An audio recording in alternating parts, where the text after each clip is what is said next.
This is certainly the most bizarre healing method I've ever seen. With a severed wrist, she simply replaced the bone with a dagger, then wrapped and bound the wound with tape. When her abdomen was torn open, she grabbed a handful of dirt and stuffed it inside, finally wrapping the wound with tape. Throughout the entire process, the woman didn't make a sound, restoring her battered body in such a way. Such actions are clearly beyond the capabilities of an ordinary person. What on earth happened to this woman? The story actually begins a day earlier. At that time, Zoe was just a normal, ordinary person. To meet her boyfriend thousands of miles away, Zoe drove alone through a rarely traveled, deserted area. Unexpectedly, she almost hit an injured Native American man on her way. Zoe, still in shock, looked at the man on the ground. She hesitated about whether to get out of the car to help. But then she saw several men chasing another Native American man. In a panic, the Native American man fell to the ground and was run over by a pickup truck following closely behind. Despite being extremely scared, kind-hearted Zoe decided to reverse her car to help the Native American lying in the middle of the road. Please, don't let them take me. But as soon as she dragged the man into her car, a group of vicious thugs surrounded her.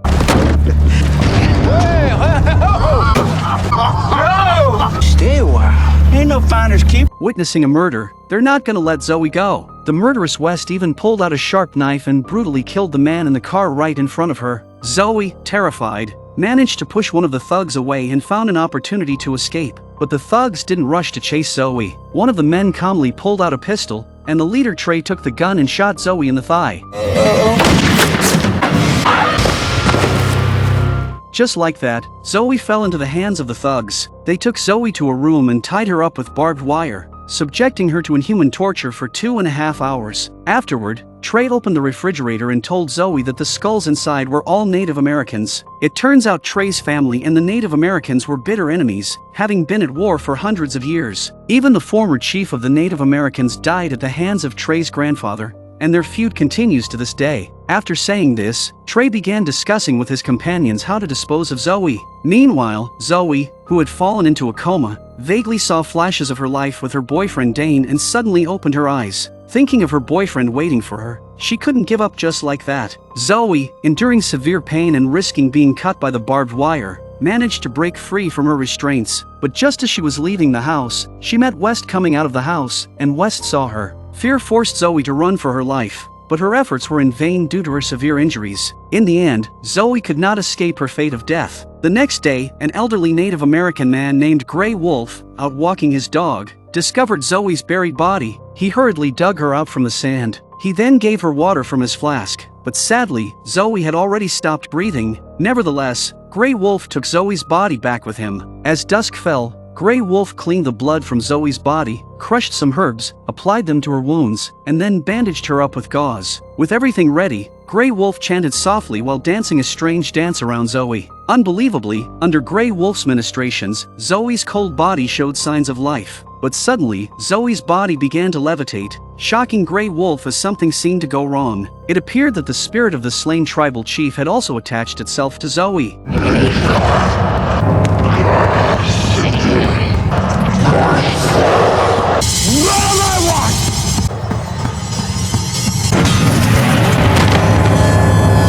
Gray Wolf managed to temporarily suppress the chief's spirit. When Zoe awoke, Gray Wolf was gone. Surprised to find herself alive, Zoe staggered to the street and found a payphone to call her boyfriend. Dane, who was looking for Zoe, was relieved to learn that his girlfriend was alive. Just then, a police car stopped nearby. Zoe, seeing it as a lifeline, approached for help. But when she saw the face of the police officer, she instantly stopped, because the police officer was one of the thugs who bullied her. Zoe's blood pressure skyrocketed. She silently followed the man into a bar, determined to take revenge. Jed, boasting to the bartender about his exploits, was unaware of the imminent danger. It was only when he saw the bartender's wide-eyed stare that Jed realized something was amiss. He turned around, nearly scared to death. Jed tried to draw his gun, but the bottle he dropped became the weapon that killed him. The bartender tried to intervene, but Zoe was faster, throwing a stool to subdue him. Another man attempting a sneak attack from behind was also swiftly counter-killed by Zoe. The police, alerted to the incident, arrived quickly. Dane also found the place, but was shocked to hear from Sheriff Holt that the bar's killer might be his girlfriend Zoe. Upon hearing this from Sheriff Holt,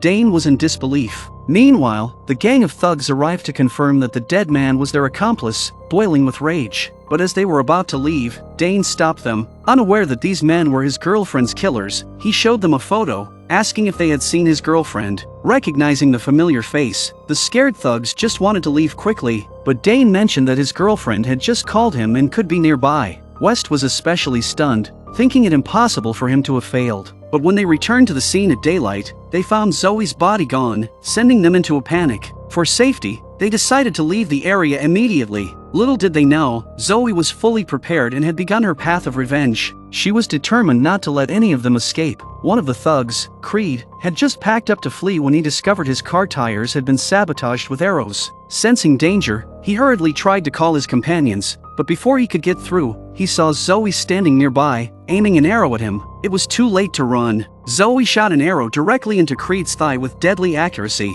Creed, lying on the ground, screamed in agony. However, Zoe showed no mercy and seemed rather exhilarated, killing him with several arrows. By the time Trey and the others arrived, Creed had already turned into a hedgehog. They hadn't expected Zoe to be so formidable. Trey blamed West for not finishing the job properly, but West argued that it wasn't that simple, as one woman couldn't possibly take down 3 men in a bar. Trey, considering this, decided to take the initiative to kidnap Zoe's boyfriend, Dane, to lure her out. Meanwhile, Zoe noticed something strange happening to her body. She unwrapped the bandage on her arm and saw it beginning to rot. She had to find Grey Wolf again. Grey Wolf then revealed the truth to her. Zoe wasn't truly resurrected. Her soul was temporarily summoned back. However, the spirit of a vengeful Native American chief has also entered her body, which is what gives her such power. However, her body couldn't hold on for long, and Zoe's time was running out. She had to complete her revenge before her body completely decayed. The next day, Zoe went to Dane's place and wrote a message on the mirror, intending to say goodbye to her boyfriend. But just then, the thugs captured Dane. As Dane was being loaded into the car, Cody was shot through the neck by one of Zoe's arrows.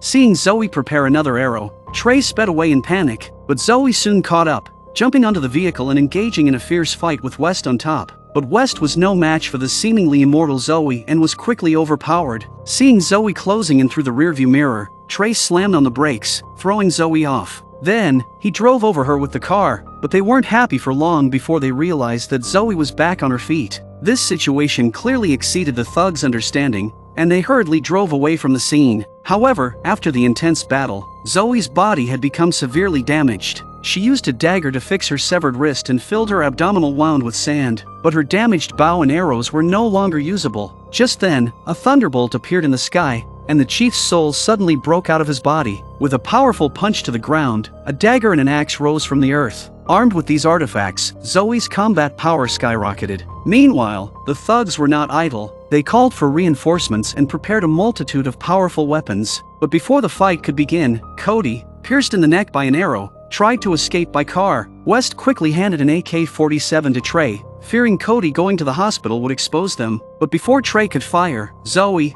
like the Grim Reaper, returned and hurled a spear that impaled Cody. West, observing with a telescope, noticed a strange figure behind Zoe and realized something. But before he could act, Zoe attacked again. Trey opened fire, but Zoe dodged every shot. They retreated to the warehouse for weapons and split up. Trey and West guarded the hostage Dane, while Roddy and Will searched for Zoe. Underestimating their enemy, they were caught off guard. Chains fell, knocking Roddy out, and Zoe finished him with an axe. Will panics and shoots, but Zoe is fast enough to leap onto the roof, then fall from the sky and finish Will off. West, arriving just in time to witness this, faced his end as Zoe appeared behind him in the flickering lights. West turns around and pulls the trigger, only to be hit by an axe thrown by Zoe. Soon, only Trey was left. Realizing he was outmatched, he decided to flee by car and sought out Grey Wolf, suspecting his involvement. Grey Wolf confessed everything to Trey, explaining that the chief's spirit would not stop until Trey's people were all dead. Bullshit! Away! You can send him the fuck! You brought him in! Facing Trey's threats, Grey Wolf suggested a potential solution, burying the chief's bones there. Trey bound Grey Wolf and hurried to retrieve the skulls from his home, hoping to appease the chief's wrath. However, he found the chief's skull missing. Zoe, having already taken it, appeared behind him. It was clear that this vendetta could only end in death for one of them. Trey, armed with a chainsaw, engaged Zoe in a final duel. Initially gaining the upper hand, Trey soon lost his right hand in an attack. But as Zoe prepared to finish him, Trey thrust the chainsaw into her body, while Zoe simultaneously struck his neck with her axe. The battle was devastating. Dane arrived to find Trey's corpse in Zoe's lower half. Zoe's upper half had crawled to a pit, trying to bury herself. Dane, heartbroken at seeing his beloved transformed, found Zoe avoiding his gaze, fearing her appearance would scare him, but he gently touched her cheek, and she mustered the courage for one last look at him. Though reluctant to part, Dane knew Zoe no longer belonged to this world. It was with great sadness that he got a bucket of petrol from the side and decided to give Zoe one last ride. In their parting moment, Zoe expressed her love through sign language.